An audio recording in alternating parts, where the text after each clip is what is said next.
Malankara orthodox സഭ കൊട്ടാരക്കര പുനലൂർ ഭദ്രാസനത്തിൽ പള്ളി വിഴുങ്ങുകളുടെ എണ്ണം കൂടിക്കൂടി വരുന്നു. ചില പള്ളികളിൽ ചുമതലക്കാരിൽ ചുരുക്കം ചില ആളുകൾ പള്ളി വിഴുങ്ങുകളാകാൻ ഗവേഷണം നടത്തുന്നു. എന്തൊരു ഗതികേടാണ്! സഭയ്ക്ക് കൊടുക്കാൻ വിശ്വാസികളിൽ നിന്നും പിരിച്ച പൈസ പോലും അടിച്ചു മാറ്റുന്ന കൊള്ളക്കാരെ വിശ്വാസികൾ തന്നെ കൈകാര്യം ചെയ്യേണ്ട സ്ഥിതിയാണ് വരുന്നത്. Punalur Valakkode saint George orthodox പള്ളിയിൽ വിശ്വാസികളുടെ കയ്യിൽ നിന്നും പിരിച്ച തുക 4 വർഷം മുൻപ് അടിച്ചുമാറ്റിയ ബിരുദൻ ഇപ്പോഴും സ്ഥാനത്ത് തുടരുന്നു. കൊട്ടാരക്കര പുനലൂർ അരമന നിർമ്മാണത്തിൽ ബാധ്യത തീർക്കാൻ വിശ്വാസികളിൽ നിന്നും 2000 രൂപ വീതം പിരിച്ചു നൽകാൻ ഭദ്രാസന മെത്രാപ്പൊലീത്ത പള്ളികൾക്ക് കൽപ്പന കൊടുത്തിരുന്നു. അതിൻ പ്രകാരം പുനലൂർ വാളക്കോട് പള്ളിയിൽ 44 പേരിൽ നിന്നായി 88,000 രൂപ പിരിച്ചെടുത്തു.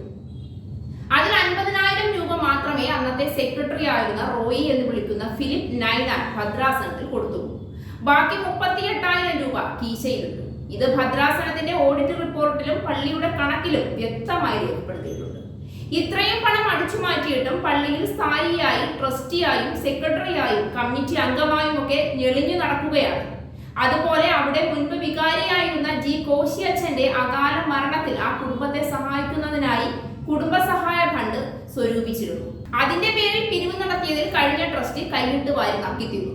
ഇവരൊക്കെ ഒരു നാണവുമില്ലല്ലോ പള്ളിപ്പണം മോഷ്ടിക്കാൻ. നിവർത്തിയില്ലെങ്കിൽ പോയി തോർത്തും നിവർത്തിട്ട് പള്ളിയുടെ മുന്നിൽ ഇരുന്നാൽ മതി, ഇതിലും കൂടുതൽ കിട്ടും. നാണമില്ലാത്ത വർഗ്ഗങ്ങൾ.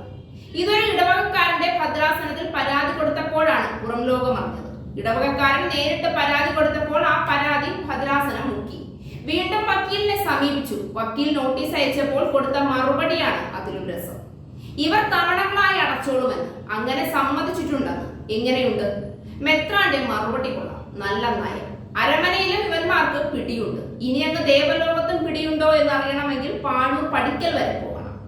ഒരു പള്ളിയിൽ സ്ഥാനത്ത് വന്നാൽ എങ്ങനെ അടിച്ചു മാറ്റണമെന്ന് ഗവേഷണം നടത്തുന്ന പള്ളി വിഴുങ്ങുകൾ ധാരാളമുണ്ട്. മോഷണം കൈയോടെ പിടിച്ചാൽ മോഷണം മുതൽ തിരിച്ചു കൊടുത്താൽ കള്ളൻ കള്ളനല്ലാതാകുന്നു.